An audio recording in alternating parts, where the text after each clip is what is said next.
አባ ክፍለ ማርያም እኔን ደፍረው ግን በጥምቀትና በመስቀል ላይ ቆመው አየኋቸው። እኔ ነፍሰ ጡርኝ መስቀል ሲባርኩ አደባባይ ላይ አየኋቸው፣ አዘንኩ። በወሩ ግን ጥቅምት 16 ወለድኩኝ። ለእግዚአብሔር ይመስገን። ጤና ይስጥልን። እንዴት አላችሁ ክቡራትና ክቡራን የፕሮግራማችን ተከታታዮች? ዛሬ ዝምታችንን ሰብረናል። በአዲስ ፕሮግራም ብቅ ብለናል። ዝምታችንን ሰብረን ሰሞኑን የሚንሸራሸር ነገር አለና በሱ ጉዳይ አንዳንድ ነገር ማለት ስላለብኝ ነው ብቅ ያልኩት። ምናልባት ሸር ምናምን በማድረግ ለጓደኞቻችሁ አድርሱ። ምክንያቱም በጣም አስፈላጊ ኮሜንት ነው የምናነሳው።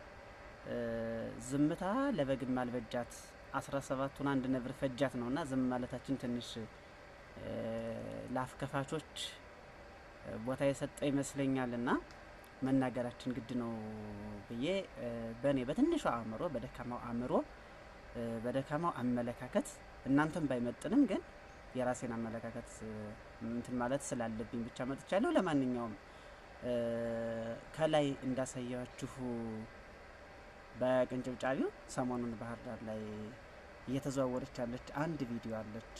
3 አመት የሆነው ሀሳብ ቢሆንም አሁን ላይ እንደ አዲስ ከሱ ተነሳ በማለት የምትንሸራሸር ሀሳብ አለች።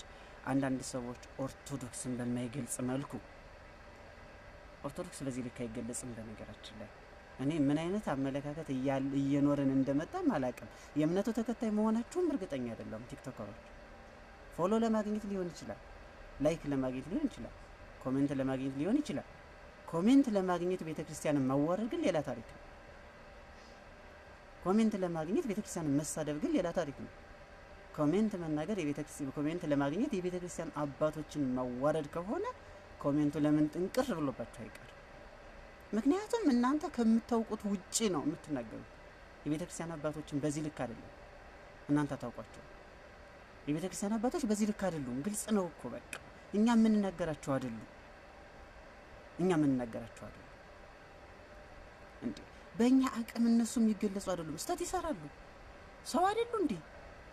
እስኪ እንደ ሰው እናያቸው። ፍጹማን አይደሉም እነሱ፣ መላእክት አይደሉም፣ ሰው ናቸው። ጳውሎስም እኮ ጴጥሮስን በጥፊ መቶ ተመየት ከኑ ጳውሎስ አበዘ ቀዳሚ ግብርከ ብሏል። ጴጥሮስ ጳውሎስ ወደ ቀደመው ስራ ተመለስክን ብሎታል። ግን እውነት ወደ ቀደመ ስራው ተመልሶ ነው አይደለም።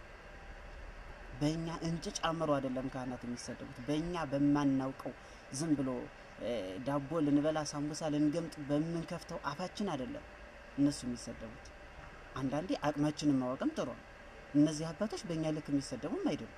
ንጹሃን አባቶች ላስኬማ እንኳን ገሪማ ገረም ከኒ አስኬማ ከኒ ገረም ከኒ አስኬማ ከኒ አልባቲ ሙስና ድንጋዮች ለዚህ አስኬማ ድንጋዮች አፋ ወጥተው ገሪማ ገረም ከኒ አስኬማ ከኒ አልባቲ ሙስና። እንዴ ገሪማ ሆይ አስደነከን፣ እጹብ ነው፣ ድንቅ ነው፣ አስኬማ ምንም ሙስና የለባትም ጥፋት የለባትም ብለው ድንጋዮች የመሰከሩለትን አስኬማ አረ እያሰብን እንጂ እየተሳሰብን ይሁን። እስኪ ስለ ኦርቶዶክስ መጀመሪያ የኦርቶዶክስ ካህናት ምንድናቸው ብለን ራሳችንን እንይ። የዓለም ብርሃኖች ተብሎ የዓለም ብርሃኖች እኔ የሰጠኋቸው ክህነት እኔ ነኝ ክህነቱን የሰጠኋቸው የዓለም ብርሃን አድርጌ የሾምኳቸው ተብሎ የተነገረላቸው በጌታችን በኢየሱስ ክርስቶስ በመምህሩ የዓለምና የሰማይና የምድር መምህር ኢየሱስ ክርስቶስ በራሱ የሾማቸውን ካህናት እኛ አፋችንን ከፍተን እንደዚህ እንዴት እያሰብን እንደሆነ እኔ አይገባኝም። እና እስኪ አንድ ቪዲዮ በጣም ሰሞኑን በቤተክርስቲያን ላይ ከተሳለቃችሁ ሰዎች መካከል የመረጥኩት አንድ ቪዲዮ አለ። እሱን ሰምተን እንመለስ። ልጅ ወልደዋል ወይም አቶ ክፍለ ማርያም ልጅ ወልደዋል። ስለዚህ ወይ ይመኑ ወይ ዲኤንኤ ያስመርምረው ልጃቸውን ያሳድጉ። ማንኛውም ሰው ልጅ እንደሚያሳድግ እባክዎትን ልጆችን አሳድጉ።